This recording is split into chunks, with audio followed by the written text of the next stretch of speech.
Hey guys, it's Bree and welcome back to my channel. So for today's video, I am going to be doing my January manga wrap-up. Now back in December, I actually skipped my wrap-up because I just didn't read that much manga, and a lot of the manga that I did read, I commented on in my December haul, so I just felt like it wasn't really that necessary. But for January, I think I'm going to continue doing reading wrap-ups just so that I can talk about the different manga that I read, since I don't always read it by the time that I actually do my corresponding monthly haul for manga. Also, I drew a new icon for my channel, so you might have seen it as an icon or even in the thumbnail for this video. Let me know what you think of it.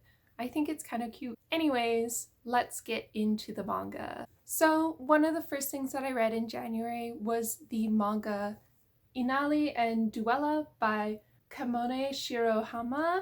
Now this is the same artist and mangaka who did Witch Hat Atelier, so I had really high expectations for the art in this series. I didn't know anything about the story going in, and after reading it, it is about an angel and a devil who are kind of causing chaos with their shenanigans on Earth, and it's just like a whole bunch of different small stories featuring them and their conflict and the conflict between angels and demons and all of that kind of stuff. It's very fun, very light-hearted. It's not really that religious at all or anything. Like, you wouldn't have to go into this and actually understand anything about angels and demons. It's really like surface level, I guess, in that way.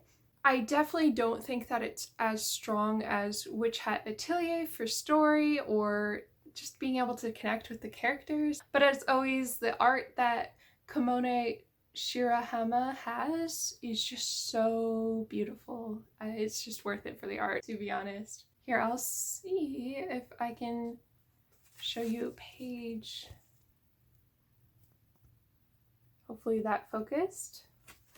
And yeah, just a fun read. Also in January, I finally bit the bullet with this and read the Paradise Kiss omnibus by Yazawa. I have heard so many good things about Paradise Kiss, especially because it is, I think it's a josei series, and honestly there isn't a ton of josei that's published in English, so a lot of people talk really highly about Ayezra and her josei works, and I really wanted to read one of them, and I decided on Paradise Kiss over Nana because Paradise Kiss is complete, whereas Nana is in infinite hiatus and also kind of hard to pick up right now. And I am so glad that I picked up Paradise Kiss and read it.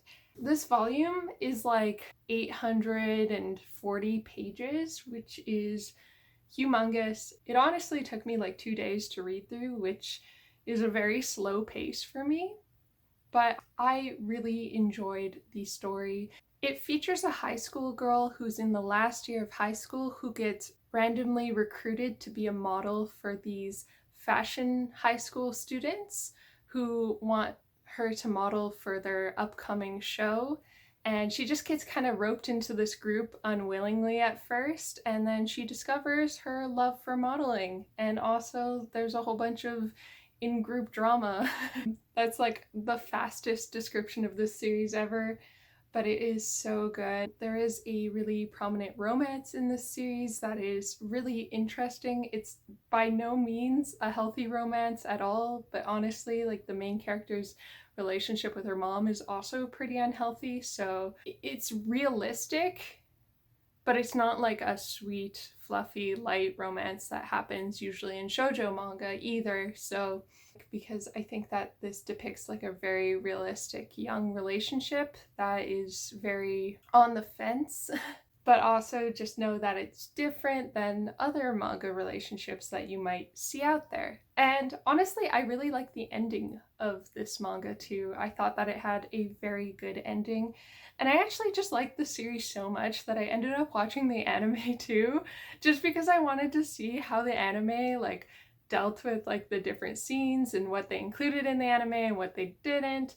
And really funny thing was that the ending for the anime is actually a Franz Ferdinand song, which I love the band Franz Ferdinand, and I'm like, what is this song doing here? Like, that's amazing. This is peak 2005 realness, or whenever it was released. But yeah, I really enjoyed Paradise Kiss. I highly recommend people picking up this omnibus. It is such a good deal. My one complaint with it is that the pages in the omnibus are very thin, so I didn't really notice it too much when I was reading, but you can kind of see through the pages to like what was printed on the back of the page, and that could bother some people, and I would understand that. But yeah, overall, love this omnibus and loved the series. Next up in January, I actually reread all of Pandora Hearts.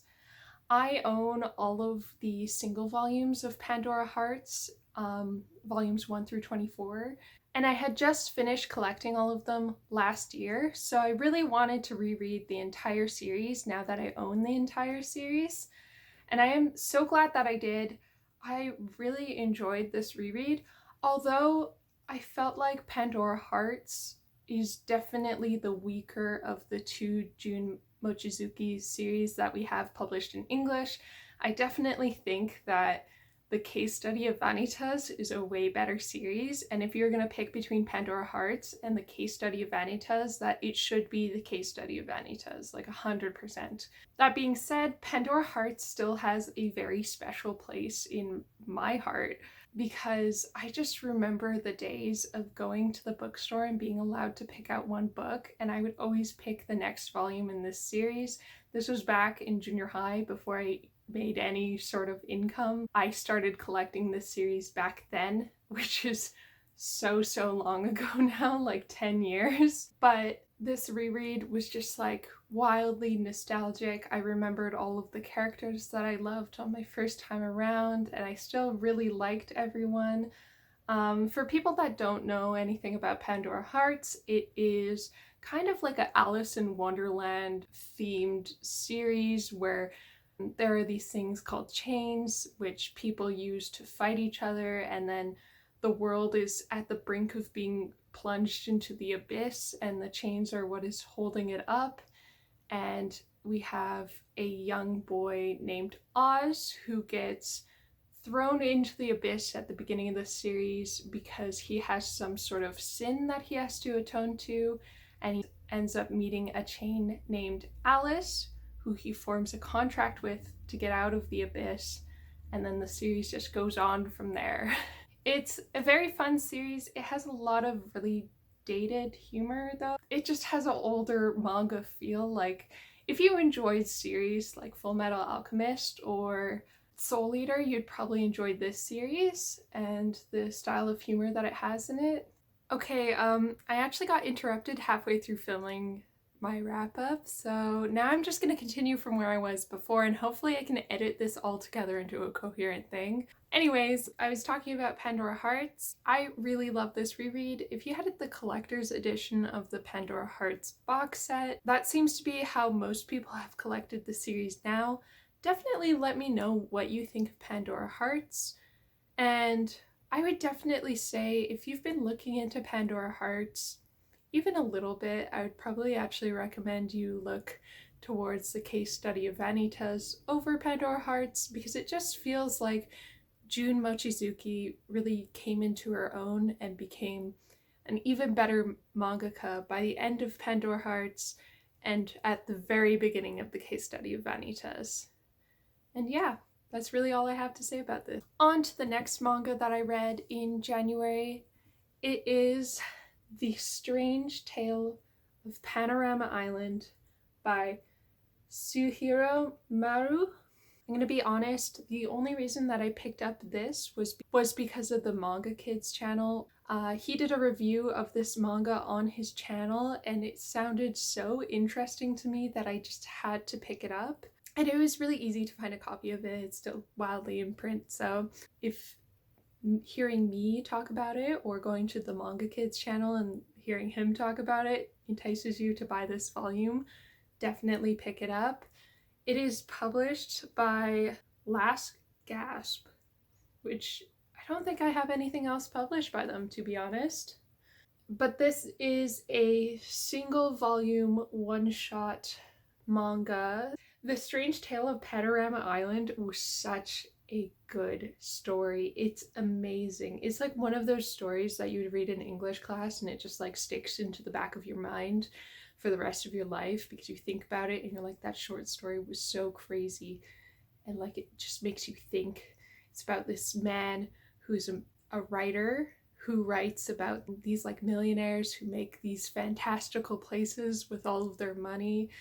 And honestly, his writing gig isn't going too well, so he is kind of down on his luck, where he actually finds out that he looks identical to this very wealthy man who had just died. So then he decides that he's going to replace this guy. I can't remember if they're actually related or something or not, but he decides that he's going to replace the guy who died, pretend that he didn't actually die, but actually went into this like comatose state and like came back to life.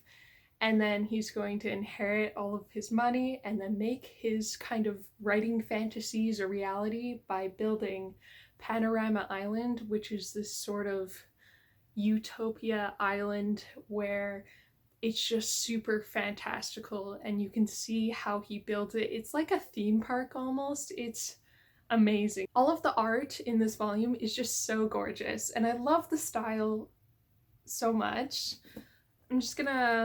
It's just so beautiful.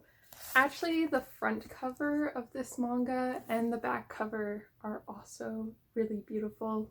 If you just like collecting manga and you want a very unique story in your collection, I definitely recommend picking this one up. It is so good. Also in January, I managed to catch up on Kakuriyo, Bed and Breakfast for Spirits by Wako Ioka. This series is kind of a Spirit Away scenario where this girl is betrothed to an oni, or an ogre, I guess, like a Japanese ogre, and she was betrothed to him by her grandfather who had passed away, and she didn't know any of this, and then she gets spirited away to this other world where all these yokai are, and she's like, I'm not gonna get married to you, there's no way. So she cracks a deal that she's gonna pay off the debt by running a restaurant in the other world, and it's very good. If you like food manga, this is a really good manga to pick up. It is a shoujo manga, so there's probably going to be like an eventual romance that develops, but for now it's just like introducing a whole bunch of characters and also just showing me all of this delicious looking Japanese food. I have really been enjoying this series so far, mostly because I really like yokai manga just in general. I like anything that has to do with yokai, and this series definitely does not disappoint. In the month of January, I read volumes 3 through 6, so I am totally caught up on the series now, which I am very happy about. Moving on, in January, I also read volume 9 of Delicious in Dungeon by Ryoko Kue. With Dungeon, I was gonna call it Dungeon Meshi, but that's like the Japanese name. With Delicious in the Dungeon, it constantly now feels like they're building up to something where they're like, okay, something's happening more. It's no longer just like a rescue one of our party members quest type series. It is, we are going to figure out the root of this dungeon and maybe even become the rulers of this dungeon. And it is definitely interesting, the world building that they're setting up with this series. I love how Ryoko Kue like goes and creates their own twists on really classic fantasy monsters. Like the type of monsters that you would often see in RPGs and stuff are all in this series, as well as just things that you would see in fairy tales and stuff in general fantasy genre. And Ryoko Kue always has this very unique and interesting take on it. Like in this volume, there are succubi, and I really liked seeing all of the characters and what their desires were, because the succubi takes that form, and that was very fun. In previous volumes, there was other fantastical magical shenanigans where the characters' species were swapped, so the elf was swapped with a gnome and the dwarf became an elf and all of that, and it's just so fun. I love reading this series. I love a lot of fantasy series or dungeon delving series because I don't know, I think I just like D&D in general, and I like a lot of series that are kind of inspired by that. If you have not checked out Delicious in the Dungeon, this is a kind of dungeon food manga is probably the best way to describe it. And I highly, highly recommend checking it out. To be honest, it is probably one of the best manga on the market right now, in my opinion. I just love it so much. All right. And now we are on to the last manga that I want to talk about in this wrap up. Usually in my manga wrap-ups, I only talk about 5 series. Today I'm trying to expand it, but maybe I might cut out some of them in the final cut of this video. Who knows? But the last manga I am going to talk about is one that I actually read today. And it is Blue Period Volume 2. I posted an entire review of and first impressions of Blue Period Volume 1 on my channel, so if you're interested in knowing what I thought about the first volume, you can definitely check that out. But with the second volume, I don't know, I think that this manga is going in a really good direction. I like how it's not just going to be the main character in high school trying to get into art school. It doesn't seem like it's going to work its way there and that's going to be the end of the series. It definitely feels like it's going to follow him maybe into art school or into the trial period before art school. I don't really know even if he's going to get into art school on his first try at it, because it seems like it's very competitive. Also, in this volume specifically, they started talking about the actual tuitions of art school, and like the public art school has a tuition of around 5,000 US dollars per year, and I'm like, that is so cheap for a university per year. Maybe I'm just skewed, but I'm like, man, I wish that art school in Canada was $5,000 per year US. It's usually more closer to 10,000 to 20,000 per year, so definitely closer to the private school prices. But I thought it was really interesting that you get to see him going to this art night class where it's prepping him to be ready for the exams that he'll have to do to be able to get into the public art school of his choice. I thought that these art classes, I don't know, like everything in this series is very reminiscent to my own experience, because again, I actually took oil painting for 6 years, so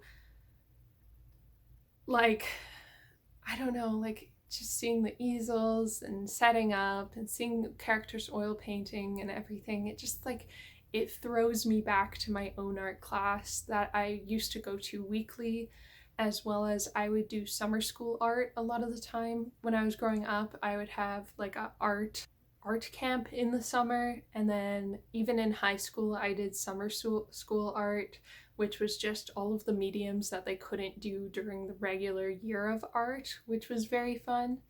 So I really like how relatable this series is to me, which in some ways I feel like maybe this series wouldn't be for everyone, but I think that if you enjoy reading shonen sports manga, this series might still vibe with you because it still has that huge competitive feel to it, and you kind of do want to root for the main character, who is definitely the underdog in this case. Like, I cannot imagine going from like 0 art skill to like trying to compete for like admittance into an art school in 2 years. Like, that is an insane amount of growth that you will have to do. And in this volume, he was kind of figuring out that like in order to be competitive, he can't just paint still lives exactly how they appear in real life. Like, a very important thing is actually composition and having your own style, which is really true, because when they mark art portfolios, a lot of the time they are looking for how you compose the piece as well as your own unique artistic style, because it will prove that you can actually make your own as an artist. And I really like that. I think that was definitely a realization that the main character had to have, and I'm really interested to see what kind of style he takes on. So that is all of the manga that I have to talk about in my January manga wrap up. Hopefully the cut in the middle of this video wasn't too awkward, but whatever. 2 different lightings, 2 different times of day. It's all good. Let me know if you read any of these manga in the past or during this month even. Definitely let me know in the comments, or if you have any recommendations based off of the manga that I talked about, like if you know any other series that might be similar to these, definitely let me know. I hope that you enjoyed this video. It is a little bit of a longer one, but I think that's okay. And I hope that you have a great day. Bye!